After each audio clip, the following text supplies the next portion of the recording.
we're going to be acting and giving some thoughts and insights on this video from Chris Williamson, or channel name Modern Wisdom. He sat down with Hamza Ahmed, or just known as Hamza basically, self-improvement YouTuber, and look, sat down for a podcast. Two guys I really do respect and enjoy their content, and so this should be interesting. Let's see what we can hear. Well, let's see what we can learn. Well, I recommend something which I created. Talk to me about the dangers of monk mode that you discovered. So monk mode is an intensive period of self-improvement that loads of young guys have been on recently. It's where basically you'll cut off everyone, even you will start spending less time with your family, your friends, and you'll go hard on self-improvement, go into the gym, meditate, eating clean, journaling. You can grow a lot during that time, but the danger is that then self-improvements becomes detached from social skills. And then you become what I call a self-improvement autist, which is these guys who are doing the Huberman morning sunlight routine, and they're meditating 15 minutes a day, and they're doing the zone 2 cardio, but they're just fucking weird. They don't know how to interact with other people. They can't hold eye contact. They can't shake a hand. They've got weird body language when they're stood next to people. And I realized how many guys I had actually led to that point because I had been doing those intensive monk mode periods myself. But the caveat was that I had already been like a party boy, and I had those years of social experiences first, whereas many young men have never actually had an intensive social experience like university, college before. So these days, I don't actually recommend monk mode to most young guys because I think that being able to navigate your relationships with other people, family, friends, being able to be in the middle of like a social event, party, date, whatever, and actually navigate that in a way where you're present and charming is so important. So I recommend something which I created instead, which is what I call the Adonis Protocol, which is kind of like monk mode, but we add in at least one social event per week, and if you want to as well, one date with a woman as well. Yeah, I think monk mode is a very good excuse for people that are introverted to feel noble in their introversion. And it turns something which is like an aversion to going out into the world, an aversion to making friends or putting yourself in uncomfortable social situations. It turns that from something which is a flaw to something which is a virtue. And you begin to get prestige for actually not doing that thing. And so many people, there's this idea called the inner citadel by Isaiah Berlin, and it basically says that if you can't get what you want, you must teach yourself to want what you can get. So you injure your leg in battle, and if you try and fix it when it doesn't work, you chop the leg off. If you can't get what you want, you must teach yourself to want what you can get.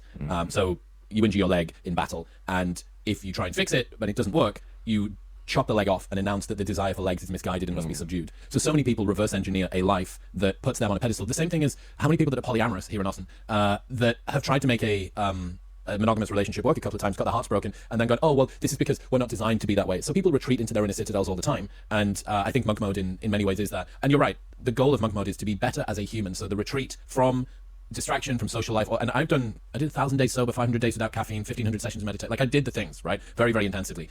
But that was with the goal of then reintegrating. And the strange thing is that self-improvement can become this sort of recursive cycle where you never actually bother to reintegrate, and you go, oh, I just created myself a new prison now that I just feel a bit more comfortable in. Well, people do that with all kinds of things, like with money. I mean, the conversation is going to continue now, and I don't know what they're about to say, but there's an interesting concept here that just come to mind as they're speaking. It's just the idea of actually identifying and having a clear understanding of where you're trying to get to. Or in other words, not getting lost in the journey, basically, is maybe a way to put it. Exactly, because look, as they're describing the whole monk mode thing of like prioritizing self-improvement and really sort of, locking yourself in the room and, focusing on becoming a better person. It's like we forget that. Remember what the goal was, remember what the objective was. It's so that, in a few days, in a few weeks, in a few months, you could come out a new person. You could have developed these skills. You could have essentially become a new person. And then, like as Williamson was saying, with the intention of integrating back into the real world, because, I mean, it's true. I mean, not even just when it comes to self-improvement, but in so many different things, we get lost in the journey of trying to get there. It's like, did you forget why you took this path? Did you forget why you took this left turn onto this road? You seem to have gotten stuck, sightseeing, and I mean, I hope the analogy makes sense. It's like you're on a certain path and you say, okay, I'm just going to take this right, but eventually I'm going to turn back onto the main road at some point. It's like people get stuck on that right turn, that road, and it's like, did you forget you were supposed to turn back at some point? So, yeah, it's just what came to mind as they discussing this idea of identifying where you're actually trying to get to. Stay focused on that.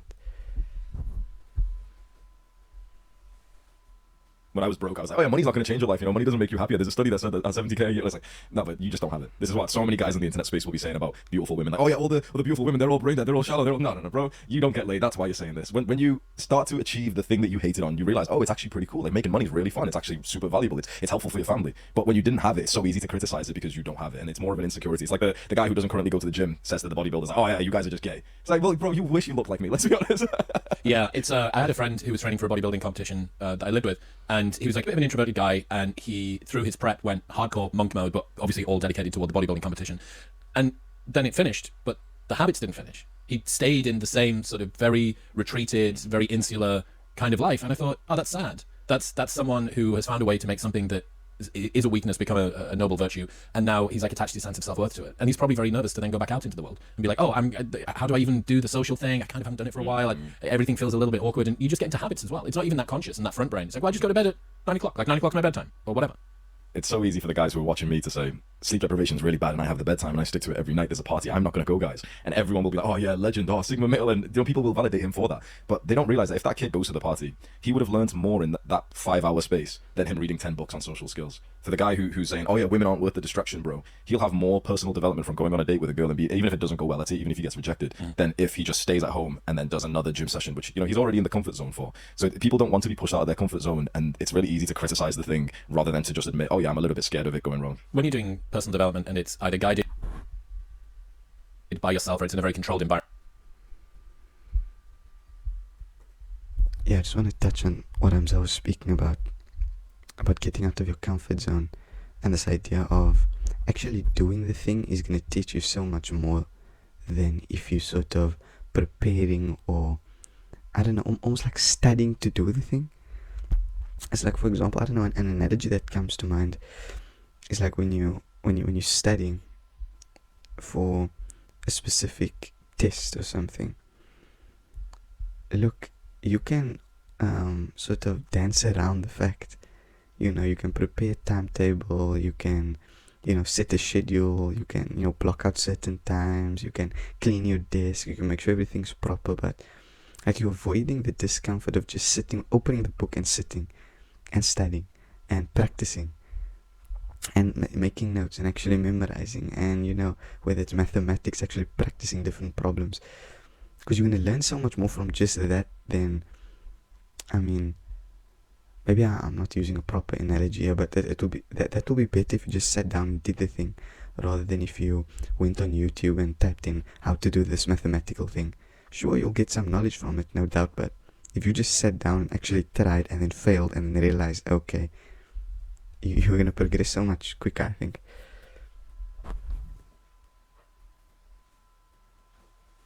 Which is basically what monk mode or any kind of social retreat is. You make probably quite consistent progress, but it's very linear. You never have any huge black swan events. But doing things with other people, like if you go on a night out and you get drunk in Manchester and lose your keys and have a fight with your friend, that's a big black swan event. You find out a lot about yourself and about how you deal with pressure, and maybe you get into a fight, or maybe somebody tries to like rob you, or you get into a relationship with somebody and then you have to go through a breakup, or you get jealous, or you have to learn about how to integrate emotions. All of these things are huge step changes in terms of your learning experience. And you're right, like it's people who think that all of life's goals can be achieved from the comfort of your desk seat, and it's not. That's the training ground. The actual competition floor is out there in the world. I've read a lot of books on social skills, relationships.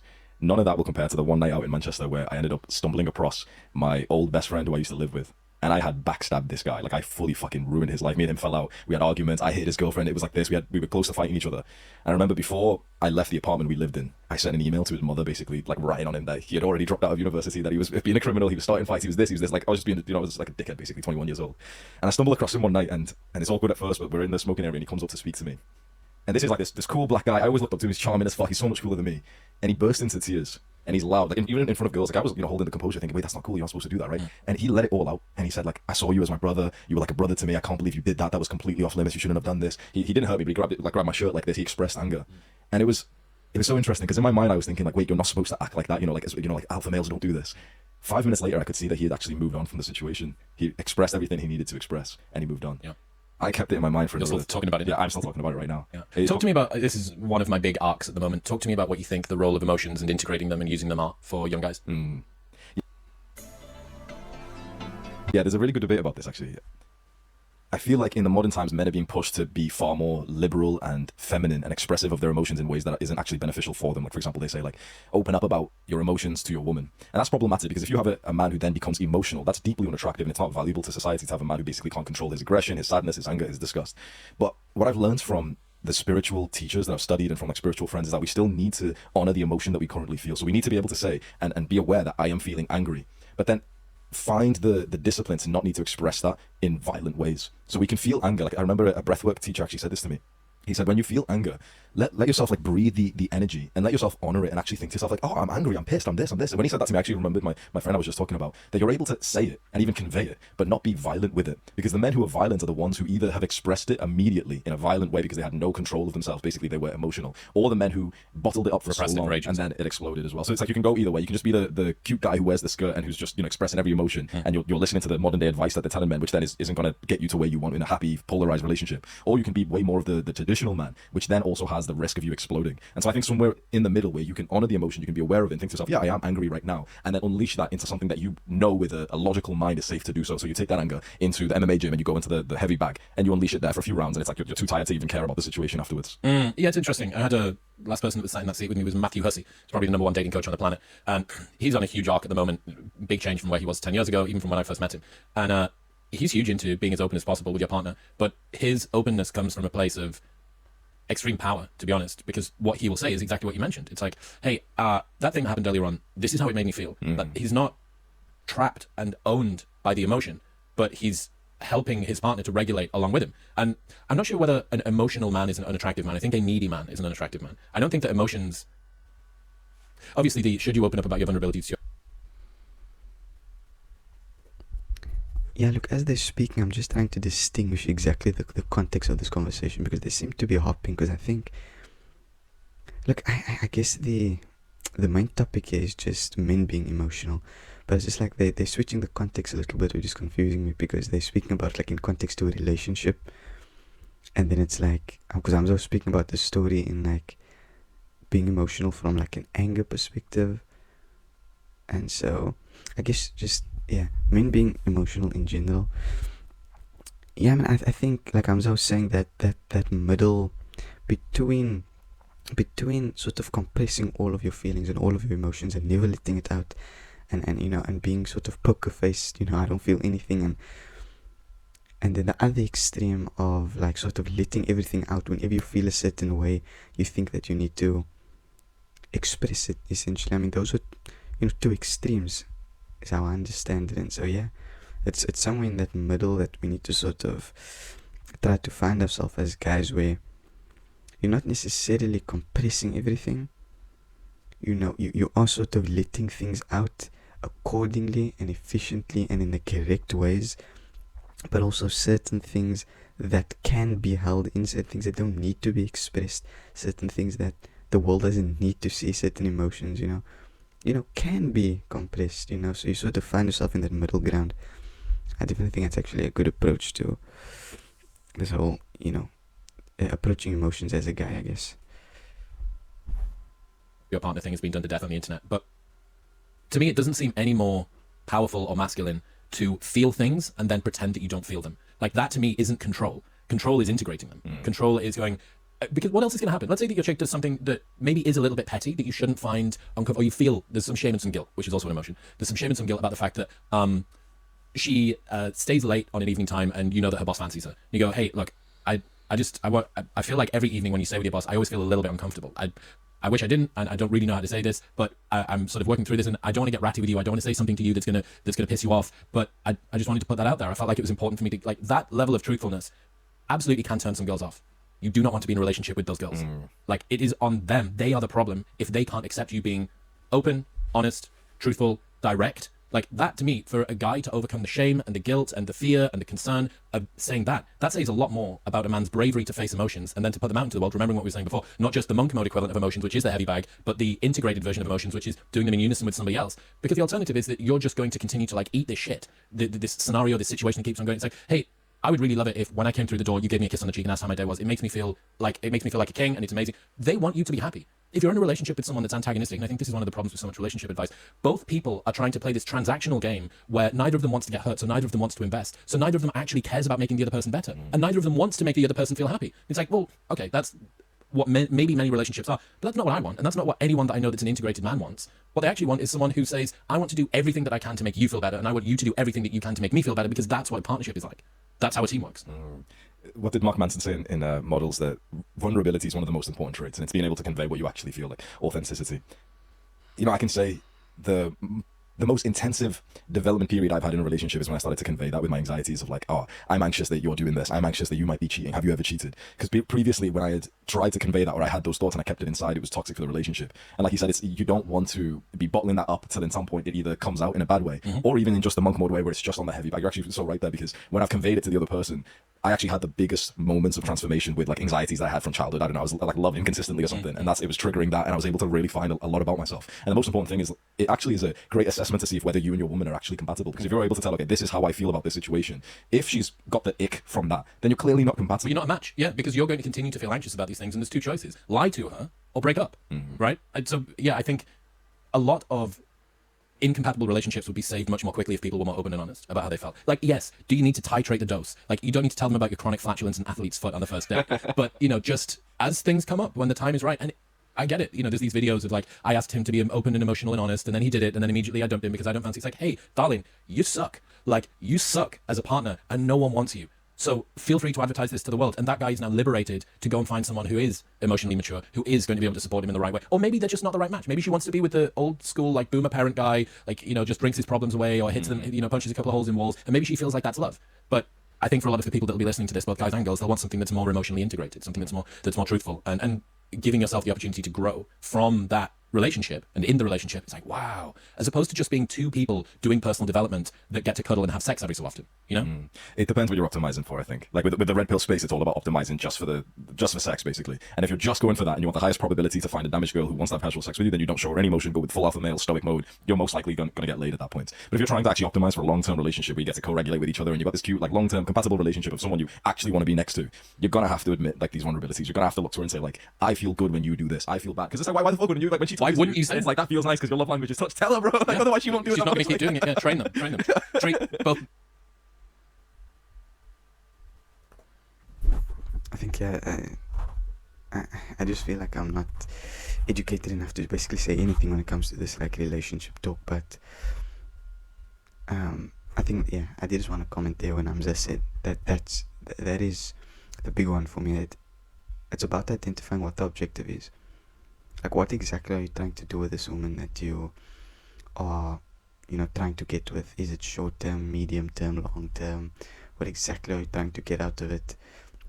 Is this you know, a one night thing? Is this could she be the mother of my children type of thing? I think that's important because that's going to dictate how you approach the whole situation, the whole relationship with a specific woman. Identifying what exactly it is you're actually trying to get out of it, because then it sort of negates a lot of things. It negates a lot of this talk about, like, trying to put on a persona and, like, acting in a certain way and all of these, you know, small little things that, like, we're not trying to look cool. It's like, if you're trying to make a woman the mother of your children, you can't be worrying about putting on any sort of actor persona. You need to genuinely be you, authentic as possible, and find out if she, you know, can at least tolerate. I'm not saying she needs to love, but and she at least tolerate and be somewhat attracted to that authentic you. Because then, you know, you're someone special. But yeah, I said I wasn't going to speak on this topic, but anyway. Men and women, treat your partner like they're a particularly slow golden retriever. You know what I mean? Like, that's the way to train them. Bring out evidence. Speaking of the red pill arc, though, Dan Bilzerian, now monogamous, I messaged him the other week. Yep, massively monogamous. Had this big video that went viral. I messaged him about it, and he was like, "Yeah, man, like, you know, it's weird, but I'm kind of really enjoying it. It's sort of sex is better, and I feel happier." And Tate said, like, "Is it not that fucking all of these women is gay? Like, do you not think it's gay, dude? Like, just, you know, fucking all of these different women." So I can't tell from Tate's perspective. I can't tell whether that's, like, kind of the new optics thing, because I do think like a lot of what's going on is kind of optics as opposed to like genuine, this is where I'm at with my life and this is how I'm moving. I don't know how. Optics. So the way that he's positioning himself, I don't know how much of what he says is like, this is actually a personal transformation that I'm going through, and this is something that sounds cool on the internet. Yeah. Right? It's the WWE character thing. Like I feel pretty confident that Dan Bilzerian actually thinks the things that he thinks, even if they're wrong, and even if he might be like doing denialism, or he's self-deceptive or whatever. I think he believes what he's saying. I'm not sure that the same is true. But my point being, there are lots of former red pill-ish people that are now talking about the virtues of marriage or of long-term relationships, and then there's still a good few that aren't. Yeah, this is from the start of the red pill. I'm trying to think back of the original guys who were like Roosh. He was like one of the first major pickup artists, and he disappeared. Now Christian and married to Neil Strauss, living here in Austin. Rollo Tomasi's married. Tucker Max, the guy that created the frat eye genre. I hope there's a beer in hell. He wrote like 3 New York Times best-selling books about having sex with girls and throwing up on the floor in nightclubs. Yeah. Now 5 kids and a ranch out in Bass Rock, Texas, a million rounds of ammunition, and he's just gone like full sort of doomer optimism prepper mode. Yeah, did 5 years of daily psychotherapy. 5 years of daily psychotherapy. How many content creators on the internet would call that gay? Yeah. Like, I'm going to say, I'm pretty sure Tucker Max has been through more chicks than you do. So like and this is one of the things, it's so funny. I had this conversation with Hormozy. I know you just got back from Vegas. Congratulations winning the school games. Thank you. I had this conversation with him. When you get into kind of a weird, unnecessary... Companies of all sizes use BigQuery. A competitive streak with somebody. Maybe it's on the internet, maybe it's someone that's one of your friends or whatever. There is a masculine urge to want to try and beat them at a game that they care about, even if you don't care about it, but you know that you can beat them at it. And, you know, it's like the whole, I'm stronger than you, I'm richer than you, because you know that that's a thing that they care about. Or I'm going to go to the gym and I'm going to get really big, and because he cares about being big, and if I can get bigger than him, then that'll make him feel lesser. Obviously, you've immediately lost before you've even started, because they made you change the game that you were playing. But I do often think with, like, the Tucker Max thing, how many people think that that's like a suboptimal existence? Meanwhile, he knocks fence posts in, retired off the back of a huge company, and just gets to chill out and homeschool his kids. Like, who's managed to reach success more? The person that's still playing the game, that's still comparing themselves on the internet, or the dude that doesn't even know that it's happening?